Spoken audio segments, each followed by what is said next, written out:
It ain't no fun, but it's gotta be done. The time has finally come to paint the Beamer, but before we can do any of that fun stuff, we have to prep. I started by removing the spoiler because I've always hated it. I filled the holes with JB Weld, and as janky as that may seem, it does the job. Then I started sanding away with an angle grinder, which again, probably isn't the correct way to do things, but there's nothing correct in this video, so if that's what you're looking for, look elsewhere. I used my hand to sand down some of the more hard to reach spots, and then I started cleaning it. First, I tried to use just a bucket of water, but I quickly realized that wasn't working at all, so I ran to the store and got some Dawn dish soap and a hose. I gave it a quick wipe down to see the spots that I missed. I went in and sanded those over again, and then I cleaned it a little bit more thoroughly this time, making sure to get all of the debris off the car. Once it was dry, I decided to get a head start on my taping and taped up some of the more easier to reach spots. I did the taillights, and then I went to tape up the front emblem, but I realized it was literally just barely hanging on, so I pulled that off. I taped up the headlights and the grills and called it a day. Now, there is a lot more to be done on this car, but I can tell you the paint job that I'm gonna do is very experimental and complicated, so let me know how you think that's gonna go. That can't be good. I'm gonna sound real stupid when I say this, but I've never compression tested this thing. But today, we find out if the motor's blown.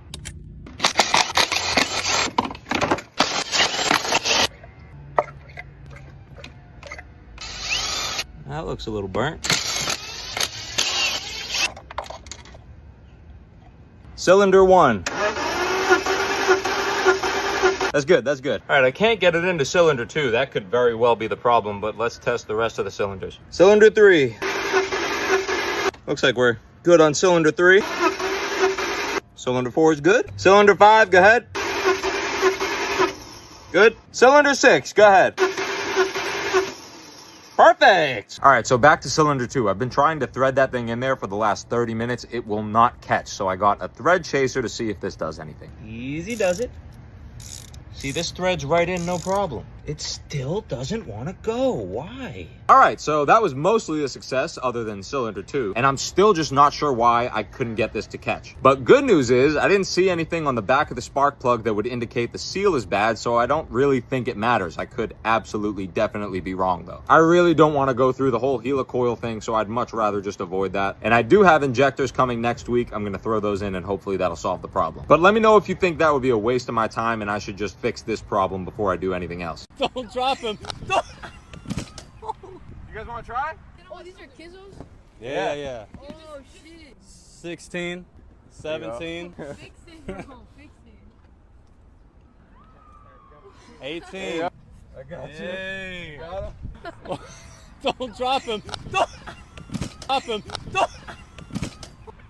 You good? Are you alright? Yeah, I'm chilling. Play basketball. Yeah! No, that was Ah, the wind. That was Nah, the you're wind. good. You can restart. There it is. It's like straight in the hole, let you fall easy. Oh. Yep. Nice. 2 more. Oh! It replaced it. Oh! You said 10.5 and 10?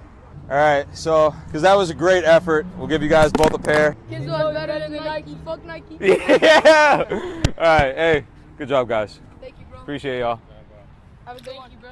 I custom painted my E46 to look like a jawbreaker. Here's how I did it and how much it cost. First, of course, is the prep work, so I had to sand down the whole car, wash it all off, and then tape it up. That took me about a day and a half. And that is way longer than it should have taken me, but this is the first time I've done something like this, so it took me a little extra time. Once it was all prepped, I had to start painting. I chose rattle cans for this job, and a lot of people questioned that decision. But there's a few different reasons why I made it. Number 1 being I've always wanted to rattle can a car. Number 2 being I've always wanted a car that I didn't really have to care about and could do fun, janky stuff with. Number 3 is money. There's a lot of different colors in this paint job if you didn't notice, and if I had went out and bought all the professional grade stuff, it probably would have cost 3 times the amount. And the last reason being, I know my way around a rattle can really well. I've used them my entire career, I'm confident with them, and I kind of wanted to test myself to see if I could get a half-decent paint job done with them. So in total, I went through about 32 cans, and that's including the 12 cans of 2K Clear that I burned through, which in the end didn't even seem to be enough. I wish I had more cans to do one more coat with, but for my first time using it, it came out pretty good. So with everything totaled up, I was all in for about $600, which sounds like a lot for a rattle can paint job, but that's because I have 8 different colors in here. Let me know how I did and what the next paint job should be.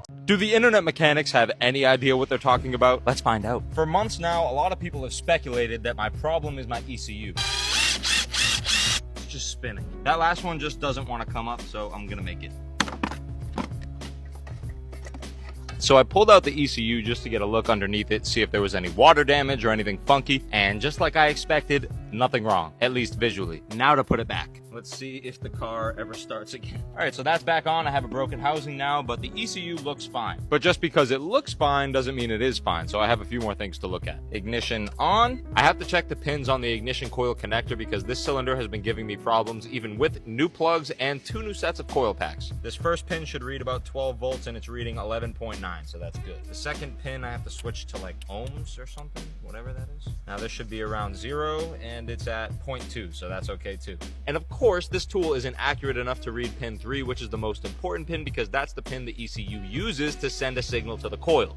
So I guess the test is kind of inconclusive. And because of that, I can't be 100% sure that the ECU isn't the problem. But I'm pretty sure because the symptoms and codes don't align with it and everything on it looks pretty good. However, there's a very good chance that I did all that wrong because I have no idea what I'm doing, especially when it comes to anything electrical. Right here, I'll throw up all the codes that it's throwing and all the things that I've already changed or replaced just so you don't have to comment something that I've already done. But I would love some more advice from you internet mechanics, so let me hear it.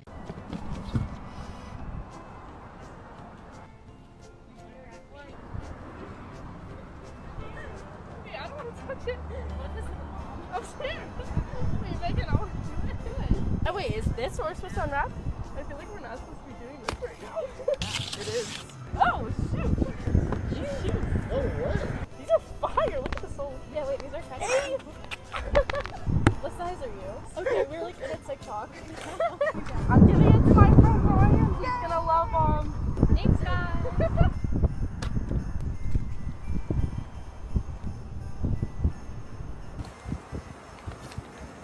What do I do? I don't know. I think it's those guys. Yeah. Nice, man. They're nice.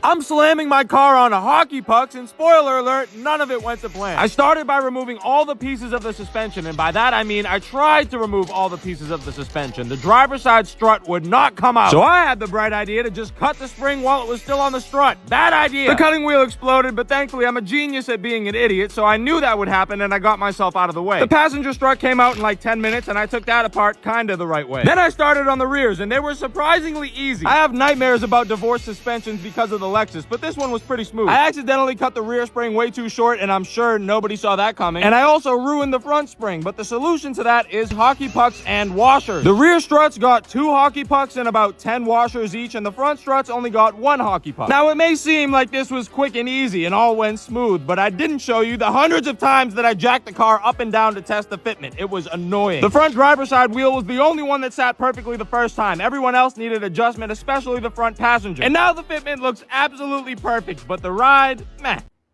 The top 5 jankiest things I've done to the BMW. Number 5 is the rattle can jawbreaker paint job that I did. I think it's safe to say that any paint job done with rattle cans could be considered janky, but the uniqueness and cool factor alone on this one makes it somewhat okay. Number 4 is the under $100 homemade exhaust that I welded together horribly and slapped on the car. The welds are disgusting and it doesn't sound good at all, but from the outside it doesn't look half bad, and it doesn't sound that bad considering it's a $100 homemade exhaust. Number 3, my sunroof was leaking every time it rained, so I sealed it with silicone. Why not just use weather stripping? Well, because this is easier. And it doesn't open and looks like crap because I didn't clean it. But hey, at least it doesn't leak now.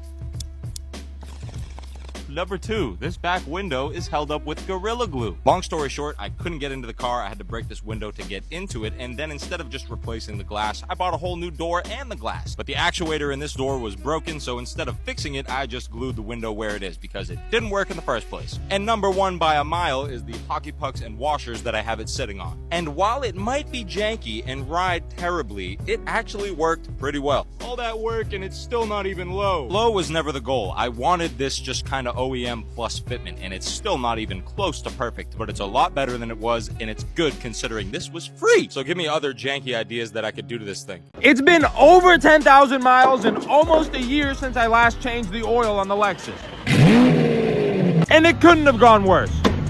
I first tried to take the easy way out by using the ramps, but the car was just too low even with the plywood and bricks I was using. But I finally got it up on some jacks and was able to drain the oil. Everything was going smoothly until I realized my pan had a big hole in it and was leaking oil everywhere, but that's nothing some cardboard can't fix. And if you're from the EPA and watching this, that was a prop of some sort. Anyway, I put a new crush washer on, threw the plug back in, and figured the worst is behind me. So I moved on to the oil filter and I was able to get that out relatively cleanly, but you know, never perfect. So I, of course, threw a new filter in there, threw a new O-ring around the housing and threw everything back in. That's when this happened, which was just the cherry on top of the whole day, but I guess it's my fault for leaving dirty oil underneath where I'm working. I filled it up with new oil and topped off my windshield wiper fluid, making sure not to spill it anywhere. But the real question is, how bad is 10,000 mile oil? So I cut open my oil filter to check it and it was perfectly clean. So you gotta love Lexus. 2024 was insane, and these are my favorite projects from the year. We start out with an honorable mention. I tattooed my dogs, Monty and Apollo's, paw prints to my arm and leg. They're some of my favorite tattoos ever. Coming in at 5th place would be this stone coffee table that I made. Not only did it save me a bunch of money, but it actually came out really good, which is not typical for my projects. 4th place goes to the mural that I did in the Kizzo warehouse. This was the first and kind of the only real mural I've ever done, and I love how it came out. 3rd place had to go to the Sonic shoes. Maybe I'm a little biased right now because I just saw the movie and I can't stop thinking about Sonic, but these came out amazing. In 2nd place is the giant treasure chest that we just made for Kai Cenat. Not only was it really fun to make, it came out a lot better than I expected it to, and Kai loved it. Holy shit.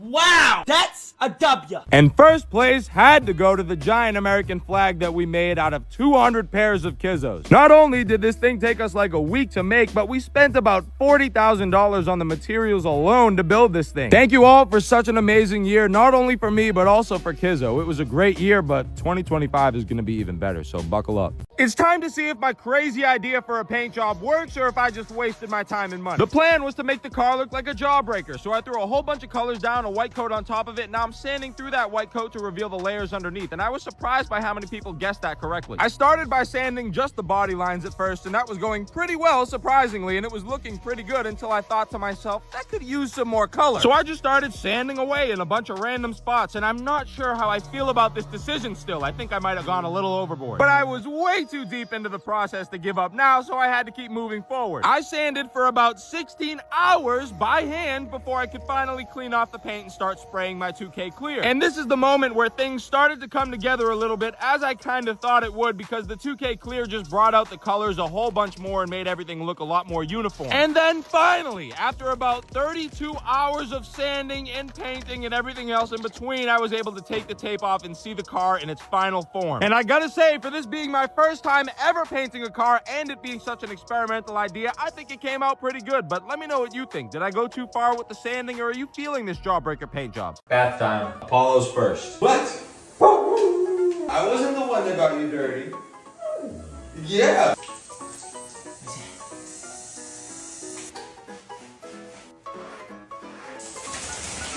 Oh no, go back in here. Good boy. Give me a shake. Now Monty hates baths, as you can see. See the paws. Thank you. No, buddy.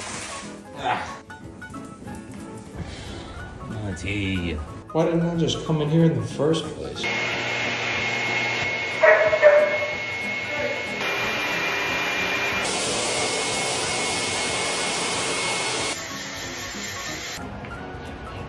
Cut it out, you. This doesn't even count everything that came out in the bath and with the dryer. Give me a kiss. Give me a kiss. Good boy.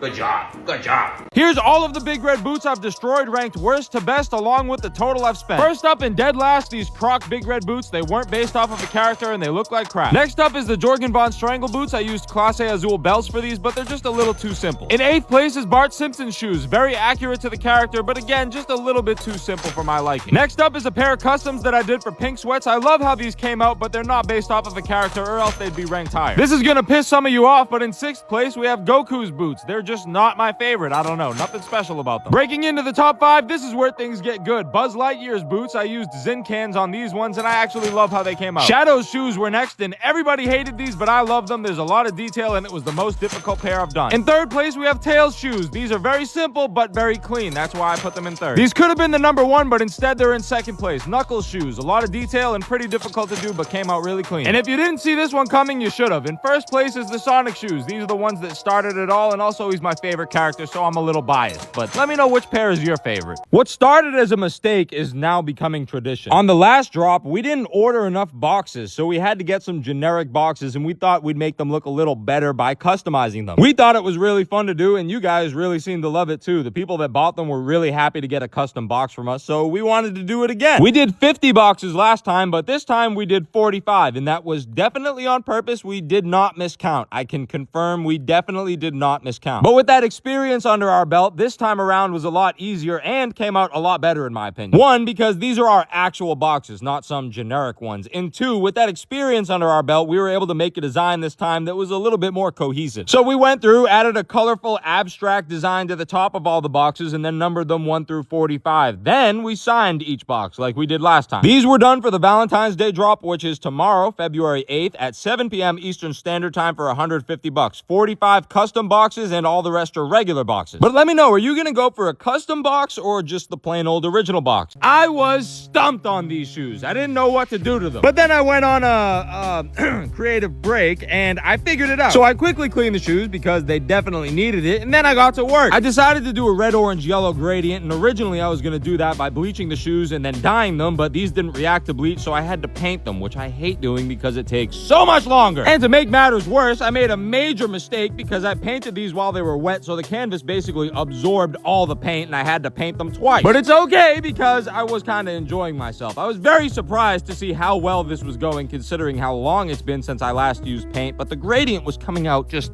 so smooth. I added gradients everywhere. I added it to the sole, and yes, I know that won't last. I added it to the upper, obviously. I used my girlfriend's nail buffer to get the stains out of the rows, and then I even added gradients to the laces. And surprising enough, a shoe that I actually had no idea how to start turns out to be one of my favorite customs of all time. Not only did I put a lot of time and effort into these compared to my other works, but they came out amazing. Let me know what you think, though.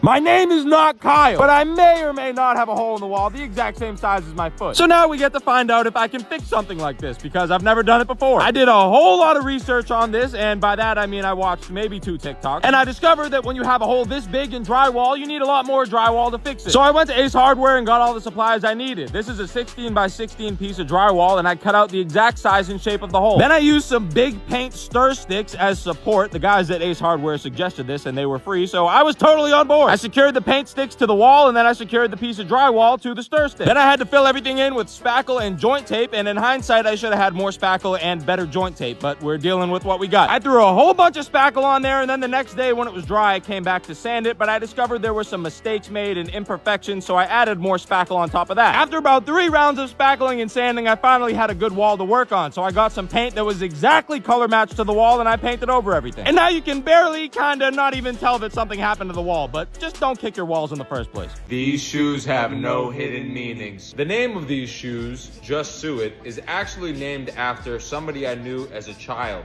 Her name was Sue, and she got shit done. Orange is my favorite color. It has nothing to do with the flagship color of any major brand. The drop date, January 25th, is just the last Saturday of the month and has no historical significance to any other major brands. FU on the CD, forever unbiased. All these CDs are there just because we love music, and we did not choose CDs because C and D could stand for something else. They are just CDs. Certified money bags. So to recap, these shoes are called the Just Sue It's. They drop on January 25th, and they have no hidden meanings. Who nerfed the bleach? Because although it may be surprising to some of you, I've dipped a lot of shoes in bleach and I've left them in there for various amounts of time. It started with some Air Forces a few years ago. The first time I did this, I left them in there for about 8 hours and they were completely destroyed by that time. The longest I've seen a shoe go without being completely disintegrated is about 24 hours. But these, take a guess how long they were sitting in that bleach for. Time's up. The answer was 3 days, a whopping 72 hours, and they barely look any different. Okay, that might be a stretch, but they're not disintegrated. Just basically a few color changes, but let me know who's copping the Christmas Kizzos tonight. Guess the price of this bag, get it for free.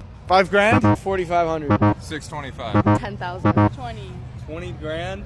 I would say about 3 grand. 980. 2,400. 1K? 1200. 1,500. 5,500. $2,500. $800. 2 grand. 6 bands. Like, it could be an easy 5 bands. These little injectors right here are pretty much my last hope to get this thing running right. And if they don't work, engine's getting blown up.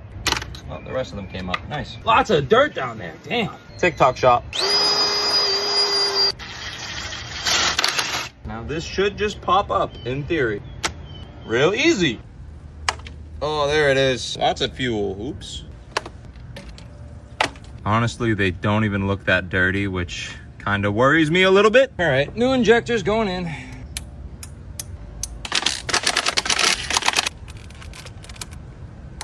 Everybody say a prayer.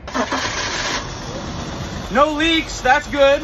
We've already got a new code, P0201. That code means something's wrong with one of the fuel injectors, so that's great. And this thing is shaking hardcore. You see how bad this thing is rocking right now? All of the codes are back. All right, well, that's it. I give up. I've put too much time and money into this thing, and I'm just sick of it. So I'm gonna paint it, I'm gonna straight pipe it, do some other fun and reckless stuff with it. And then for the grand finale, a big old shot of nitrous, making it a race car for about 5 seconds before it either blows a hole in the block or sends a piston to the moon. Now I understand why so many people hate BMW. I never want to touch this stuff ever again. I had the bright idea of making a 1-to-1 copy of our From the Concrete shoes with concrete. And to do that, you first need to make a mold from silicone of whatever you're trying to cast. So I took one of our shoes, I filled the back of it with polymer clay, I sprayed the laces with shellac to make sure they didn't stick to the silicone too much, and then I glued it to the bottom of the box. And I did this because I knew the shoe would float in the silicone, which would be absolutely disastrous. But just guess what happened when I poured the silicone? It immediately floated to the top. And I tried for a good hour to get this thing to stay in place, but silicone is the most sticky and most unsticky thing on the planet, which meant that there was absolutely no way for me to re-stick that shoe to the box. So I had to make a new box, and I screwed the bottom of the box together with the bottom of the shoe. I should have just done this in the first place, but I kind of wanted to get the sole in the mold. However, that was not an option at this point, and I kind of just settled for what I had. I came back a day later, took the shoe out, and then poured some concrete in it, and then came back another day later. I should have given it more time because you're about to see me break the back half of the shoe off, but I glued it all together and it still looks pretty good. Plus, the amount of detail that this captures is absolutely bonkers. So even though this was a headache to make and it didn't come out perfect, I still love it. But let me know what you think about it.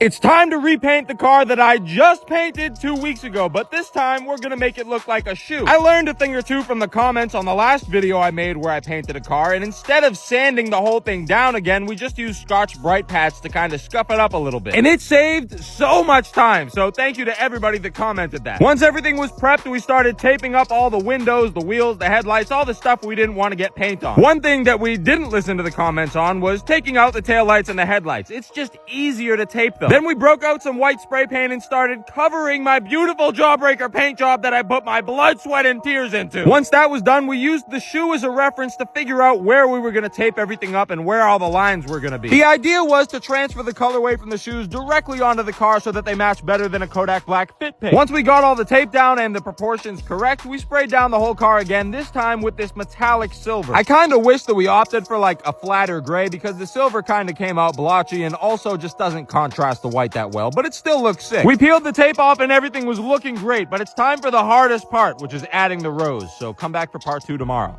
It's raining, I'm hungover, this thing is running on 3 of its 6 cylinders, and we're gonna try to fix that. It's a little wet.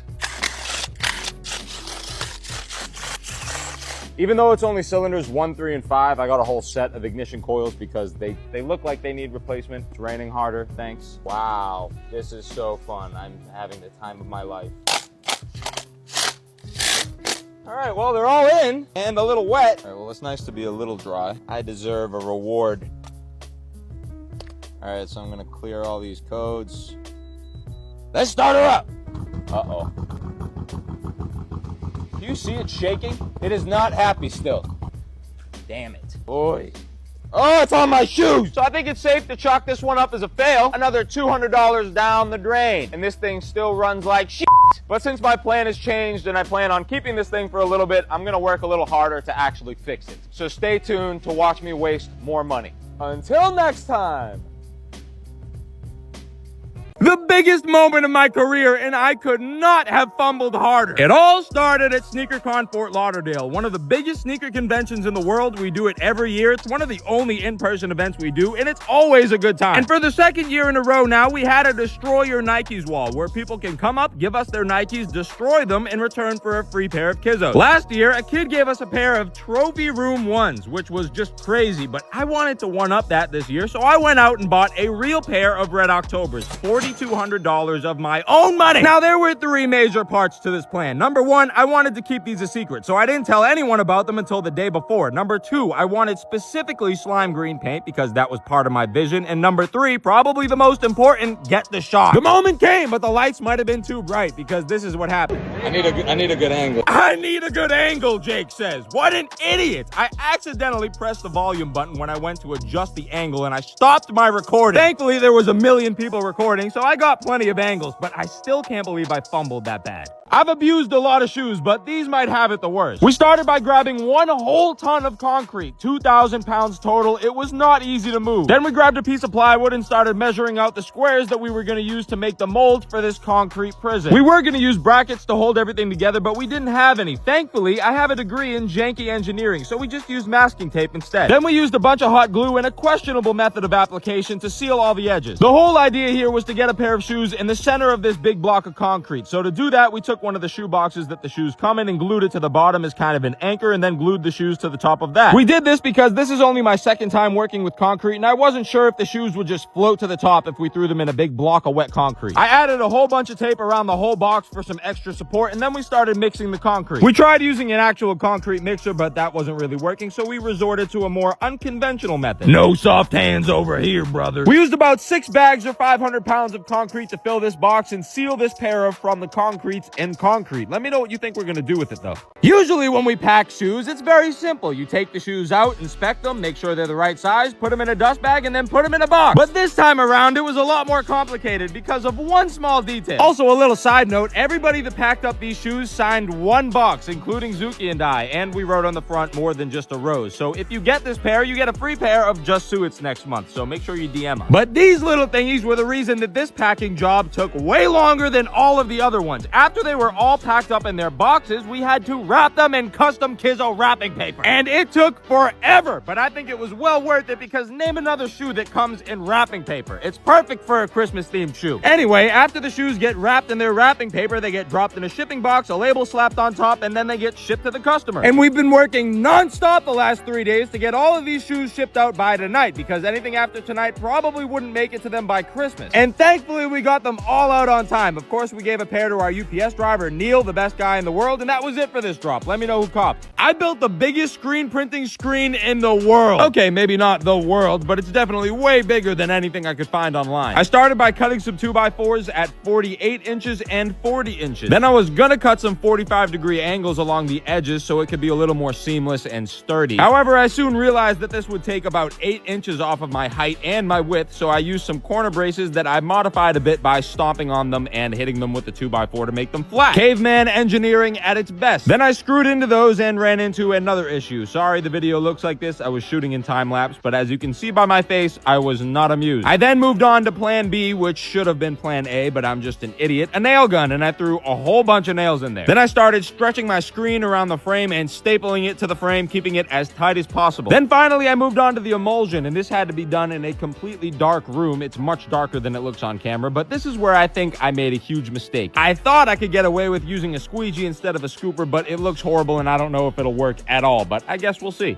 Let's ruin a perfectly good skateboard. I made this as a surprise for Trey Flip 101 because he's always skating our shoes, showing us love. He's a great dude, a friend of mine, so I just wanted to do something something nice for him. But sadly, this skateboard ended up being a perfect example of the quality of my works. I'm the guy known for destroying things, quote unquote, but in reality, I'm just lazy. That might be a bit of a stretch. I can't remember the last time I actually had a real day off. I'm busy all the time, and that's the problem. I don't have time for these projects. Back in the good old quarantine days, these videos were the only thing that I had to worry about doing. Then I had to start adulting. That brought a lot of responsibilities. We also founded Kizzo, so I'm trying to balance running a business at the same time as my solo projects and just life itself. And if you couldn't tell, that's a little stressful, just a little bit. Add all that to the fact that I'm pumping these videos out, 3 new projects a week. But hey, this is the life I asked for and the life I chose, so who am I to complain? But that's why on most of my projects, the design is there, but the execution, not always. For instance, this project, I didn't allow enough time for the paint to dry and the stencils ripped up some of the paint. But considering this thing is gonna be skated one day, neither Trey or I really cared. Let me know what you think about it though. I thought my days of big red boot destruction were over, but then my buddy Trey Flip asked me if I could customize his pair, and of course I'm not gonna turn that down. He mainly wanted me to do this because when he wore them while they were high tops, they ripped up his shins per usual, and he wanted me to turn them into low tops. Then he made the mistake of giving me full creative freedom with the only guideline being using purple and pink. And I gotta admit, I had a lot of fun doing these because usually when I'm doing a big red boot, I'm trying to recreate a character's shoes, but with these I got to go completely wild. So I stuck to the purple and pink colorway that he gave me. I made the base purple, added a gradient pink to the sole, and also made the collar pink. Then I started gluing these metal spikes all over the place. And before you ask, no, these are not gonna last a whole long time, but I just wanted to make these as cool as they could be because big red boots are unwearable in the first place. They're very uncomfortable. And to make them even more uncomfortable and unwearable, I added these giant metal spikes to the collar, so he's probably gonna impale his own legs while he's walking. But functionality was not the goal here, so it's okay. I glued the collar down to the base to secure it, and this is the final result. I love how these came out. It's the first time I've got to go wild on a pair of these, but let me know what you think.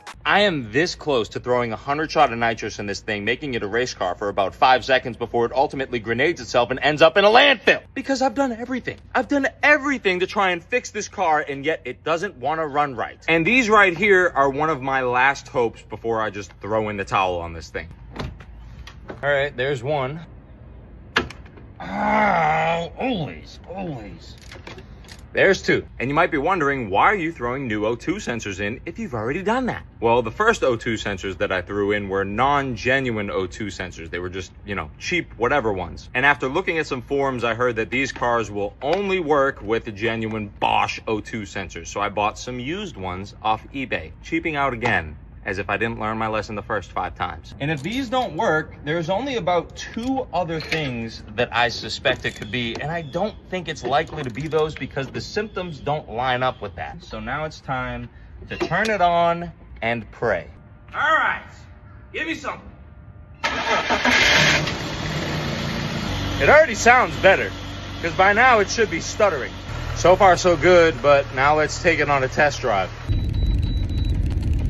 1189 and 1188, always there. And the O2 sensor codes are back. What the fuck? Holy shit.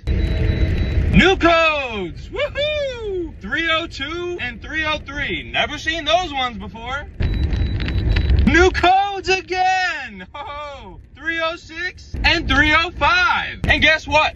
All those codes and still no check engine light. If that doesn't tell you something about the previous owner, I don't know what does. All right, so the car does not stall anymore and has a stronger and more steady idle, which is good. However, we now have 12 codes. 6 of those codes are misfires. Every cylinder is misfiring. I've changed the MAF sensor. I've changed the O2 sensors twice. Resealed the valve cover. Cleaned the IAC valve. Changed the PCV and the CCV. New spark plugs. New coil packs. New battery. I tested the fuel pressure. I vacuum tested it. I brought it to a shop to have them diagnose it, and they couldn't figure it out. So if anybody has any idea on what could be causing the issue with this car, please let me know.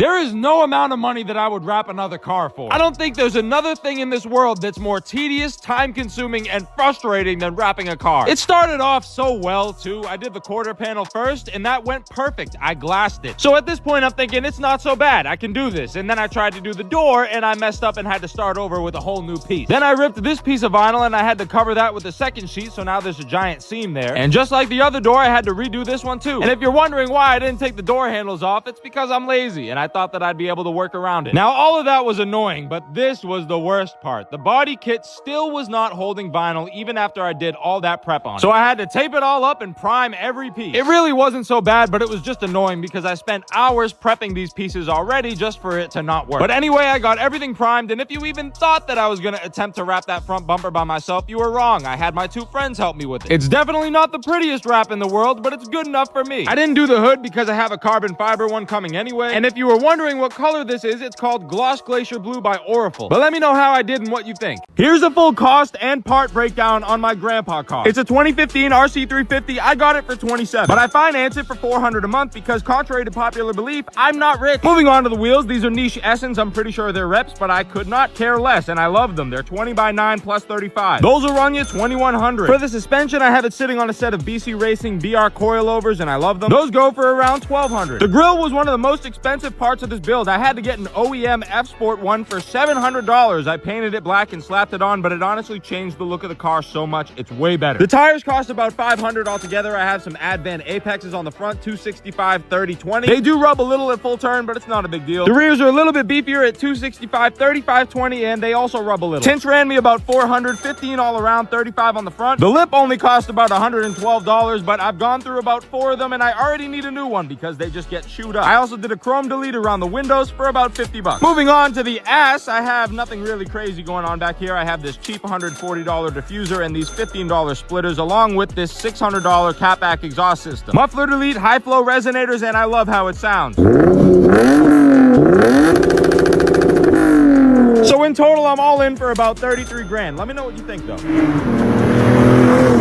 We're selling this giant American flag for $1 million. But why that much? And why did we do it in the first place? Well, for starters, the piece cost us $40,000 to make because we destroyed 200 pairs of shoes to make it. And I've seen all the comments calling us horrible people because we didn't donate these. But you're forgetting 2 things. One, we're not exactly swimming in it right now. We could use that money. We didn't just make this to make this. We're selling it. And 2, there was 300 pairs. We only destroyed 200. So whoever buys this piece can choose where the remaining 100 shoes get donated. So calm down and stop calling us evil. But the real question is, why an American flag? Well, it's because we're kind of petty. One of the reasons these shoes didn't sell is because people thought they were too patriotic. They didn't want to rep the USA, which I found both weird and sad. Because no matter what you believe or who you are, at the end of the day, you're still an American. This is the home team. And I know the country's not in the best place and hasn't been for a while, and a lot of us aren't really proud to call it home. But I do know one thing, and that's that Americans are resilient. No matter how bad it gets, we'll figure it out, and that's why I'm most proud to be an American. So we doubled down on the patriotism and made an American flag like no other. Nothing like this has ever been done before and probably never will be done again. And it was also made with the hopes that one day all of us, not just some of us, would be proud to call America home. So auctions open, bids start at $100,000. Can I make a nightstand with pallets that I found in the trash? Obviously, but can I make them good enough that my girlfriend will actually like them? That's the real question. I started by dismantling all the pallets, and this took a lot longer than I thought it would, but nonetheless, I got it done and started making my cuts. I used the thicker pieces on the underside of the pallets to make the frame, the skeleton of this table. And once that was done, I started using the slats to cover the outside of it and make it look a little nicer. Only problem was, I didn't have enough wood. So many pieces, but they were all either the wrong size or rotten or just not usable, so I had to go get another pallet from the trash to cover the rest of it. Originally, I wanted no gaps in between the slats, but as we've already established, I didn't have enough material, so that had to change. Then to bring everything together, I sanded the whole piece down to get rid of the ugly surface of the wood and also just smooth everything out. After that, I busted out the torch and did some shoshugiban, which is a Japanese wood preservation technique, but I just think it looks cool. I shoved it in my car and closed my door with zip ties. It was not a comfortable ride, and I destroyed my interior, but I got them both home. My girlfriend had no idea that I made these, and I told her that I got them on Facebook Marketplace to get a more honest reaction, and this is what she thought of them. Please tell me these are temporary. Plot twist. I spent 2 days building those. Now I feel bad. Well, no, because you didn't know. That's why I didn't want to tell you.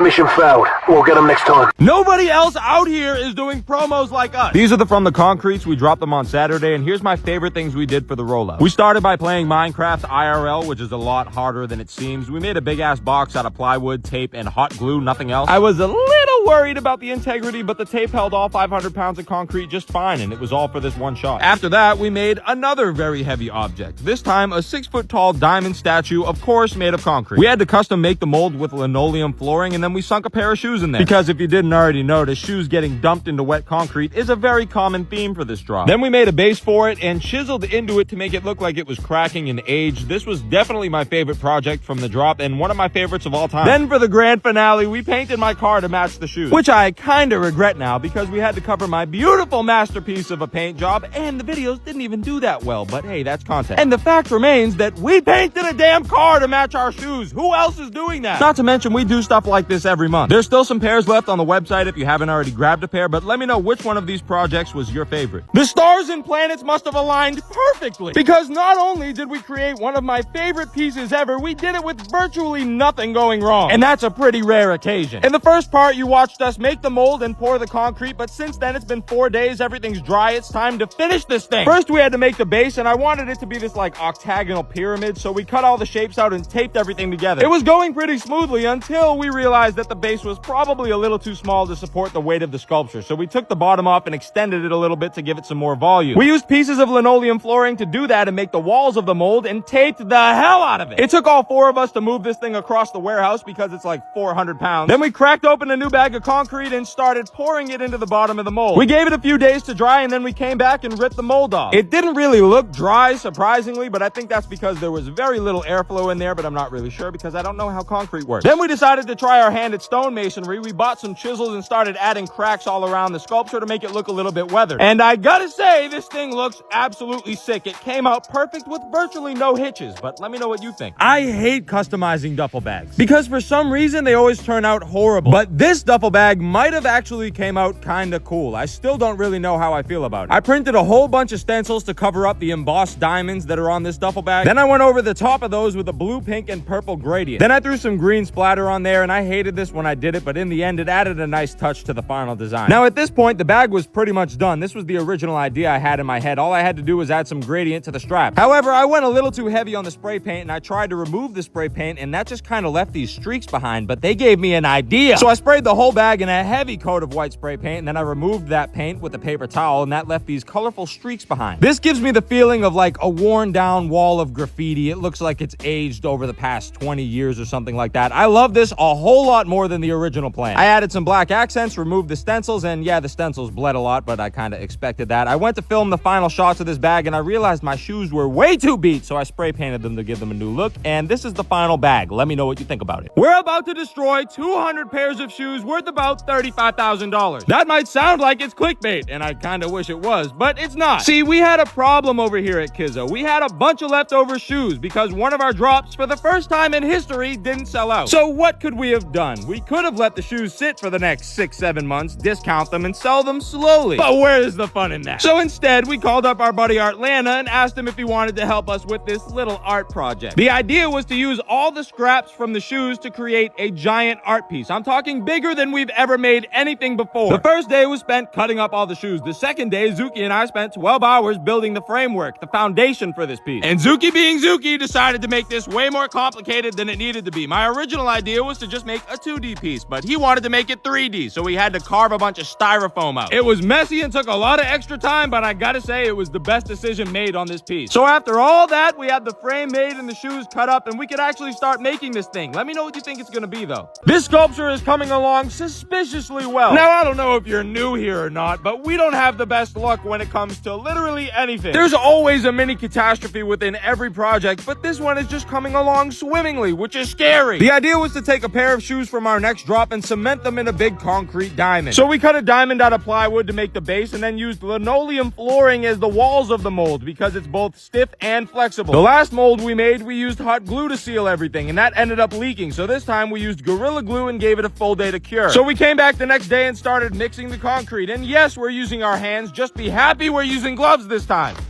Oh, God! Rumor has it Zuki loves getting squirted on. Giggity. But we continued pouring the concrete, and for some reason, ChatGPT was extremely off in its calculations. I asked it how many bags we would need to fill this. It told me about 15. We only needed 3. We wanted to throw some rebar in here, so we used some broken pieces of cinder block to prevent it from sinking all the way to the bottom, and then threw some random pieces in, and I have no idea if we did it right. We're about halfway through with this project. Everything has gone perfectly, but there's still plenty of room to mess up, so keep your fingers crossed. This has got to be my favorite thing that I've done to the Civic so far. It was time to take out the old ugly stock shifter and replace it with a brand new Acuity one. It's a pretty simple install, and it's a lot simpler when you just remove the center console. I'm lazy, so I tried to install it without removing the center console, but it made life way easier to just get it out of the way. After I got the old shifter out, it was time to throw the new 3-way adjustable shifter in. It's only 3 bolts to mount it and 1 bolt to secure the long hard shaft. Pause. It was really an easy install. The hardest part was trying to remove the shifter cables from the OEM shifter, but that was it. Once I got those out, it was easy. I put all the trim pieces back where they were, and I installed a new shift boot collar. I got a little shifter charm to go with it. I love that, as well as the big red knob, because who doesn't love a big red knob? Pause again. But this is why Acuity is the best. Look at the difference. This is stock.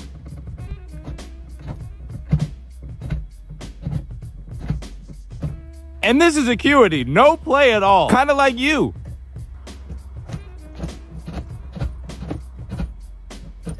It looks amazing, it made the car way more fun to drive, and I love it. I finally made a pair of wearable Sonic shoes, and I'm not sure why it took me this long to figure out how. And before you scroll away thinking this is a promotion for the new movie, it's not. I'm not getting paid a single ring from Mr. Sonic because they did not answer my DMs. So if he's not getting paid to make this video, why else would a 25-year-old spend his time making Sonic shoes? Is he that weird? Yep, that along with the fact that my feed has been Sonic non-stop lately. Specifically the Sonic Adventure AI cat videos, Christopher King, and Jack the Hedgehog. My goats, I hope this makes you proud. But anyway, it was pretty simple to make these shoes. All I did was color them correctly, so red and gray. Then I cut the sleeves off of one of my girlfriend's old sweaters, and I glued those to the shoe to make those kind of ankle collar things that Sonic has. And to tie it all together, I got some belts from Target. I cut them up and painted them white, slid them through the slits that I made in the shoe earlier, and that's pretty much it. And I gotta say, I like these more than the originals because they're functional and they're comfortable because they're kids. And you can bet your ass that I'll be wearing these to the premiere of the Sonic movie, but let me know what you think about them. The only way to get anything custom for me is by being cool. I used to do commissions for everybody. You could hire me, pay me $200, and I'd give you a custom shoe. But then I realized 3 things that made me stop that completely. 1, the 8 hours that I was spending on the shoe was not worth the $50 profit that I made. 2, I hate following other people's creative direction. I want to make what I want to make. And 3, people just suck. Either the price is too high, the design isn't right, the turnaround time isn't fast enough, there's always something to complain and nitpick about. So I stopped doing commissions for money, and now I only do them for people that I think are cool. And no, that doesn't just mean celebrities, it means people that do interesting things, people that give me interesting projects. Like these gloves, for instance. My buddy Sonny Edwards asked me to design him a pair for his upcoming fight. And not only is he just a chill, down-to-earth guy, he beats people up for money. What's cooler than that? So of course I jumped on the opportunity, and what's most exciting is this design might be recreated on his actual gloves that he wears in the fight. And if you couldn't tell, these were inspired by the moon rocks, which is what Sonny wanted, so of course they glow in the dark. Let me know what you think about these and if you want to see them in the fight. I needed to change my blinker fluid, but I figured it'd be easier to just get new headlights. Headlights are always one of my favorite mods to do on a car because 1, they're easy as hell, and 2, they make it look way newer than it is. And yes, I know halos on an E46 are about as original as a white girl at a frat party with beat Air Force Ones, but they still look good. So I got the headlights in about 20 minutes, and then I started working on trying to get the car to actually run because it's still stalling. I swapped out the O2 sensors. I swapped out the MAP sensor. I checked for vacuum leaks, and still it stalls, but only at idle. So today I swapped out the spark plugs, one ignition coil, and I checked on the IAC valve, which sounded like this.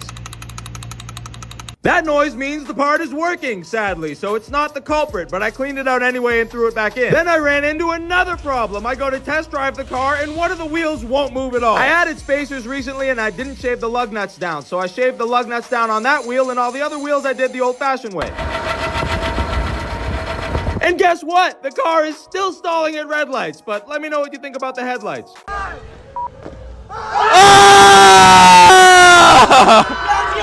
It's a little windy out here, bro. 1920s right here. Let them cook. Just gotta tap. Woo! Oh, it stayed. 23? 24!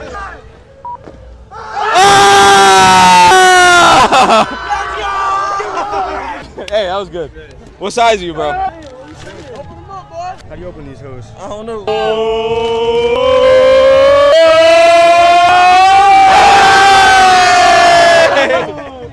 Can you get a good paint job with rattle cans? I have no idea, so let's find out. First, I had to finish the tape job that I was bullied for in part 1, which I'm very used to, but the worst part about this one is, after I read through all the comments, I realized that y'all might have had some good points. You got me, you were right. However, you must be new here because I don't do anything right. I literally have no idea what I'm doing ever. I wing everything, which is exactly what I did with this entire paint job. I have no idea if this is actually gonna work. To my knowledge, nothing like this has ever been done before. So why would you spend all this time and money on a paint job when you have no idea if it'll actually work? Because I'm stupid and make bad financial decisions. I went through about 10 cans layering color on top of color on top of color. My goal was to have as many layers as I could. And at this point, it was looking like a barricade off of a paintball yard, but I came to clean it up with a solid coat of white on top of everything. I did about 3 coats and it took me about 12 cans to get a solid and even coat around the whole car. So at the moment, I'm about 20 hours and $200 into a pretty mediocre white paint job. But if my plan actually works, it's going to be one of the sickest paint jobs you've ever seen. Let me know what you think my plan is, though. Does it make any sense to restore a pair of Red Octobers for the sole purpose of destroying them later on? No, not at all. But I had to do it for 15-year-old me. As you previously saw, these Red Octobers are a little bit worn. So I really wanted to restore them, and I knew that made no sense because they were going to be destroyed in a few days anyway, but I just had to do it for the inner child sneakerhead inside me. When I was younger, I couldn't afford new shoes, so I had to buy beat-up pairs and restore them. And that's actually what sparked my whole career, but I guess I'm out of practice because I forgot on shoes this old, you can't put them in the dryer because the heat will cause sole separation. So I literally almost ruined these before I got the chance to ruin them, but nonetheless, it was a pretty easy fix. I did a general cleaning on them, and then I had to paint match the midsoles because those had a bunch of paint cracks on them. I actually got it on like my second try, which was actually very surprising to me, but it came out perfect. And the whole time, the little kid inside me was jumping up and down screaming, "Holy shit, I can't believe we have a pair of Red Octobers," but 25-year-old me just couldn't wait to destroy them. I just had to show them a little respect. This isn't a pair of Air Forces that I'm destroying here. It's a pair of Red Octobers, a shoe that holds a special place in any sneakerhead's heart. This was a big moment for me, kind of symbolic in a way, but let me know what you think about it.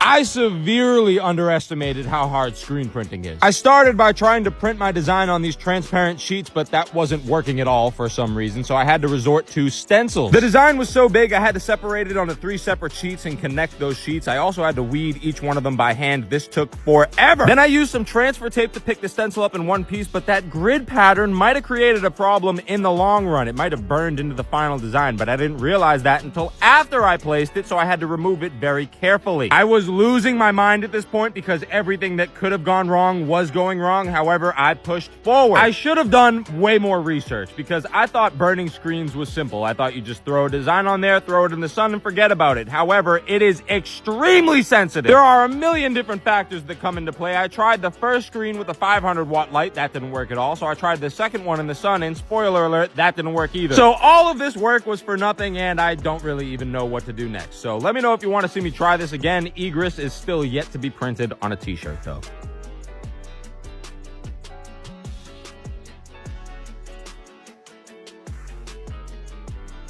Have you ever seen a car that looks like a shoe? No? Well, neither have we, and that's exactly why we set out on a mission to paint my E46 to look exactly like our shoes. We worked around the clock on this thing, plus we had like 3 other projects going at the same time, so we had to come in the middle of the night to trace this rose onto the car and lay the base coat. Then we came back a few hours later the next morning to lay the rest of the details down. Zuki used like this grid pattern inside the rose to freehand all the sections inside it. I don't know how he does it, but it's crazy. The rose on the shoe is made of rubber and has a lot of depth, and we wanted this rose to look the same, so I came in and added some highlights and some shadows to the red and the green to make it look like it was popping off the car. And it was coming along really good. However, it took forever and was a lot of work, and we didn't want to do all that again. So for the rose on the other side, we just wrote "From the Concrete," which is the name of the shoes, about a bajillion times. We added a Kizzo logo to the diamond on the roof and then clear coated the whole car. And with that, the car was finally done. This was one of the hardest projects we've ever done. It was like 90 degrees every day that we were working on this thing, and it took forever, but it came out sick and it resembles the shoes perfectly. So let me know what you think about it.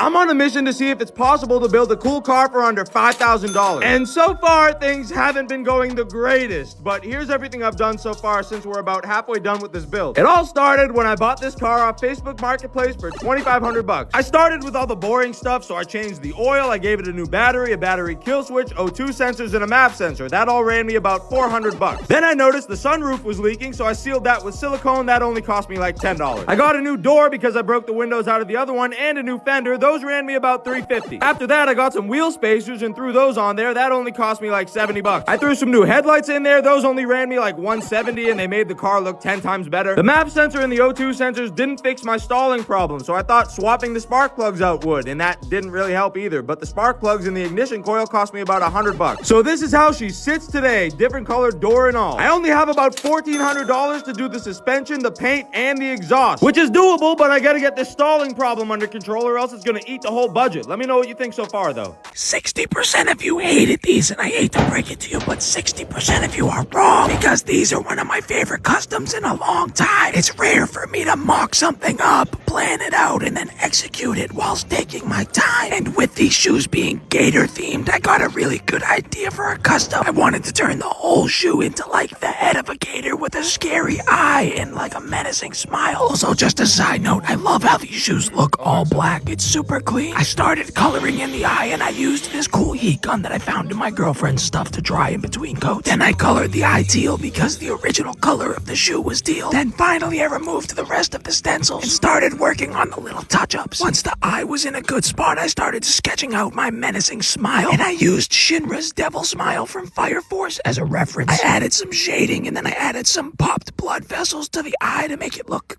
angrier, I guess. Here's the final shoe. I love them, and if you disagree, you're wrong. But let me know what you think, and let me know who's copying the teal gators on Saturday. Here's a full tutorial on how I made this ashtray with a place to display, a place to ash, a place to rest, and even a place to put out. It only cost me about $15 in material, and you don't need any sort of skill level to do this. This is the first time I've touched this clay, or any clay as a matter of fact. It's called Sculpey 3, and I got it at Michael's. All I did was combine a bunch of colors and mix them around until I got a combination and a pattern that I like. Then I formed it into kind of a sphere with a flat bottom and poked my finger through the top to make the actual bowl where the ashes go. I rolled out a piece of black clay to look like a snake's tail. That's for the ashing feature. Then I used a poker to poke holes in the side for the extinguishing and display features. And lastly, I made this leaf looking thing for the resting feature. I used isopropyl alcohol to smooth everything out, and then I put it in the oven at 275 for about an hour and a half because it was thick. There was a bunch of cracks because I either didn't condition the clay enough or it changed temperature too quickly, but I used some liquid polymer clay from the same place to fill those cracks in. Then finally I got some UV resin, also from Michael's, painted that all over the thing and hardened it with a UV light, but you could also just use the sun. I had a lot of fun making the ashtray, so I wanted to make more things. I made this little jewelry dish for my girlfriend, but let me know what you think of the both of these things though. A shop quoted me $1,100 for a job that I did myself for only $100. And this is my favorite thing about having knowledge on cars. And I'm not going to sit here and pretend like I'm a professional. I know everything. I barely know anything, but I know enough not to pay $1,100 to have a valve cover gasket changed. And the most aggravating part about all of this is Joe Schmo, the typical guy, would have paid that $1,100 because they don't know anything about cars and think it's way too hard to do this stuff. But apps like Tinker make it possible for anybody, even someone as dumb as me, to do it. Tinker's an app that allows you to FaceTime actual mechanics, and they'll help you through whatever project you're doing. Because no matter how many YouTube videos you watch, there's always that one super specific problem that you just can't fix, but Tinker will help you do it. But anyway, back to the project. I changed every single gasket on every little piece because they were all cracked and brittle and old, and I also used a whole bunch of black RTV. Because I recently had a smoke test done on this thing, and it showed that there was a lot of leakage coming from the valve cover, which I think might be the root cause of my stalling issue. So now that this is done, I can go in tomorrow and replace the PCV, and hopefully it'll run smooth by then. All I wanted to do was replace my PCV valve, but the genius engineers that designed this car had other plans. Just this one screw on the back of this hose clamp took me about an hour to get off. I could not see a single nut, bolt, or screw on this job. And because of that, a job that should have been relatively quick took me forever and gave me a bunch of videos like this on my camera roll. And all I want is the car to run smoothly and not stall at idle. I already changed the O2 sensors, the map sensor, spark plugs. I checked for vacuum vacuum leaks, I cleaned the IAC valve, and I resealed the valve cover. Now I'm doing the PCV and the CCV, which needed to be done anyway because the hoses were all brittle and the diaphragm was torn. And man, was it an annoying job. It was one of the last things on my list though, so I was fairly confident this would fix my stalling problem. But after I did the entire job twice because I forgot to plug in one of the vacuum hoses, this is what happened. Please be it. You're going to the junkyard if you're not fixed. Something sounds wrong. It sounds like it has like a big old cam in it.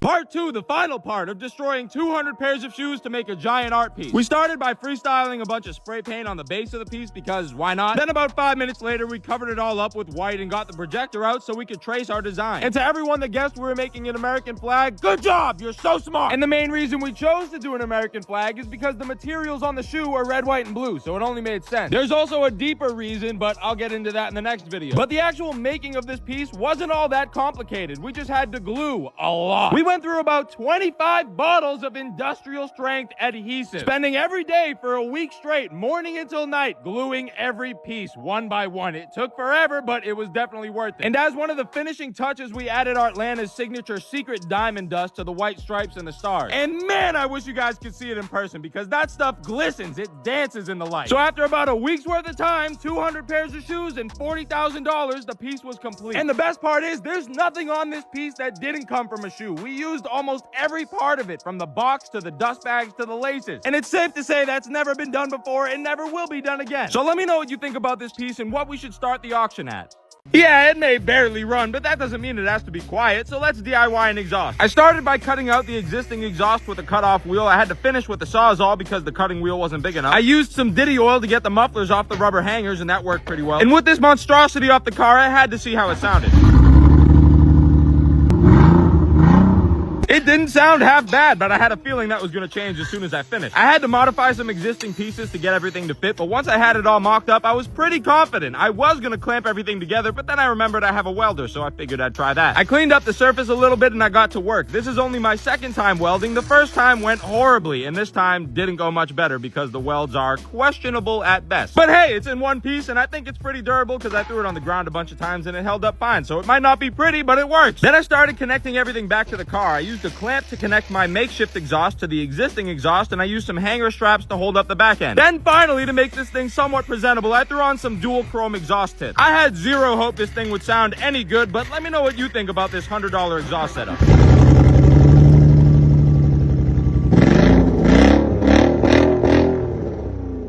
How could you hate clear taillights? I don't understand. People either love them or hate them. There's no in between. And I happen to be on the side that loves them, so I wanted to DIY my own. Did I do it the right way, like YouTube said, to take off the bumper, take out the whole assembly, cut it open with a Dremel, silicone it, and then reinstall everything? No, I decided to hit it with a hammer. And it was working fine, but if you thought that I was gonna make it through this without messing something up, you were wrong. I forgot how delicate chrome is. I ruined a piece of it with some alcohol, and then I was taping up to fix that, and the tape ripped up the chrome as well. But easy fix, all I had to do was spray some silver metallic spray paint and that was it. The final step is to throw the lens on. You could leave it off, but you'd be a dummy if you did. There were some gaps at the edges of the lens, so I used some heat to get it to conform a little bit better because that gap would have created a problem down the line, I believe. Now, I might have went a little bit overboard with the silicone, but I just wanted to make sure that these things were watertight. And do I care if it looks a little messy? No, I'm a hack in the first place. But just look at the before and after. You can't tell me that's not better. And if I see anyone say rice, first of all, you don't know what rice means. Second of all, I love rice, but let me know what you think about them. Y'all bullied me and my bag into the ground the other day. But that's okay, because now I have a new bag, and I'm here to get my get back. And I've decided that I'm not going to stop making these bags until the top comment on one of these videos is positive, which might be actually impossible. Now, I'm no stranger to these comments. It's kind of what I built my career off of, but for some reason, these ones got to me. But to be honest, I kind of needed it, because I haven't been ripped to shreds like that in a long time. I work best with a chip on my shoulder. I need some motivation. And you were right, that last bag sucked. sucked. I half-assed it. So for this bag, I bumped my effort up a little bit to like 75%-ish. I took my time on this one. I made sure the stencils were perfect. The masking tape was perfect, so it would come out clean, and it did. So thank you for bullying me because it worked. By the way, if you buy one of these bags and your box comes with paint on it, sorry, that was me. All the extra time I spent on this bag was well worth it because not a single one of these stencils bled. I couldn't believe it. Now, I don't want to jump the gun here and give myself a premature W, but I think this bag is clean. But only you can decide that. So let me know, did I redeem myself or do I need to go to 100% maximum effort? They say third time's a charm, but I don't think so. Because this is my third attempt at ice dyeing a pair of shoes. I've been unsuccessful thus far, and I thought that I finally had it figured out. So I threw the shoes in there with the ice and the dye powder, plus I added a drainage hole this time because I learned from my previous mistakes, and I let that all melt. But while that was melting, I started another experiment. Because these canvas shoes you see in front of me are the SneakerCon exclusives that we're dropping this weekend at the Fort Lauderdale SneakerCon. This will be our third SneakerCon, and it'll also be our third time doing dip dyes live. People come up to the booth and they can choose to get their shoes dyed any color or colors they want. So I needed this shoe to serve as a sample to show people what the colors actually look like on the shoe. It took about 5 hours for all the ice to actually melt, and I don't even think it was worth it, as you can see by my face right here. Which kind of sucks because these were my personal pair. I'm going to be wearing this exact pair at SneakerCon. In the end, I was kind of able to save them, and I like them a little better now, but let me know what you think about them, and let me know who's going to be at SneakerCon Fort Lauderdale. It's going to be the craziest event we've ever done. We're going to be dip dyeing like usual. My barber will be there giving out free haircuts, and we're also, at the end of the day, going to destroy one of the most coveted Nike sneakers ever.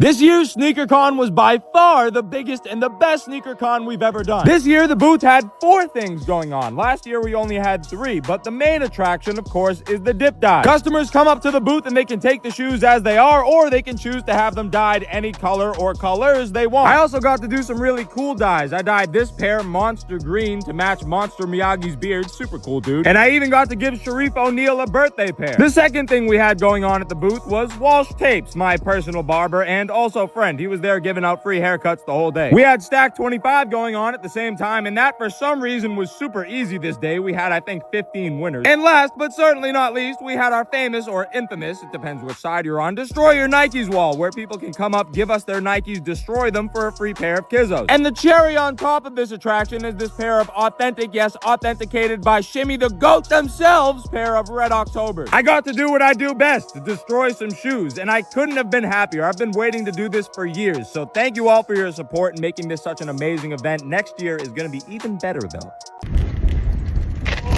POV, you're driving a car that's sitting on hockey pucks and washers. Ooh, scrapey, scrapey. Ooh, oh, rubbing everywhere. Ooh. Oh, now, I didn't even test if the brakes work yet. Brakes work. Bumpy. So far, so good. Don't stall on me. Put it in park. At lights, I have to sit in park with my foot fluttering the gas or else it'll stall. No. Oh! Scrape. Park. Nice Type R. Looks stock though. Park. What are you beeping at? Oh boy. Oh. It feels crazy. It really does. I kind of like it. It's kind of like a ride. Oh my God. What am I even hitting? That was kind of fun. Scraping everything.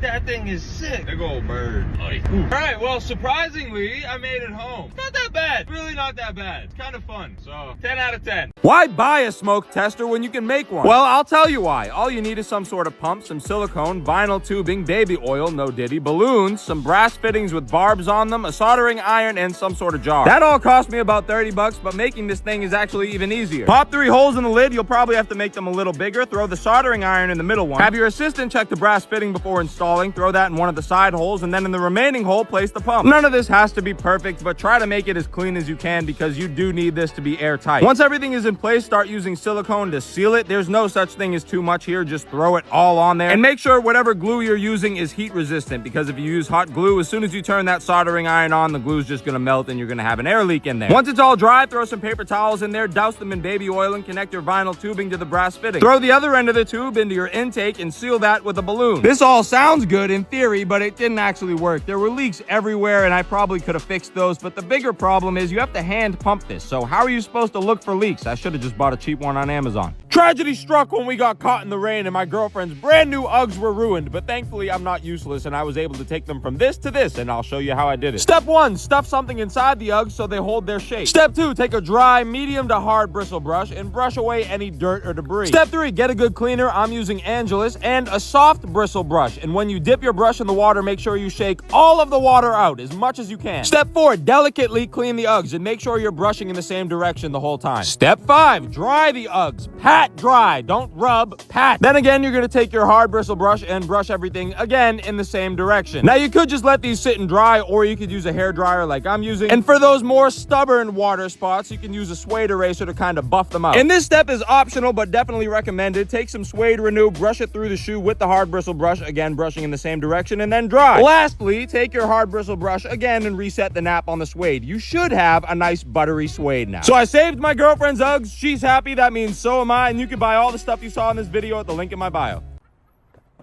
No way!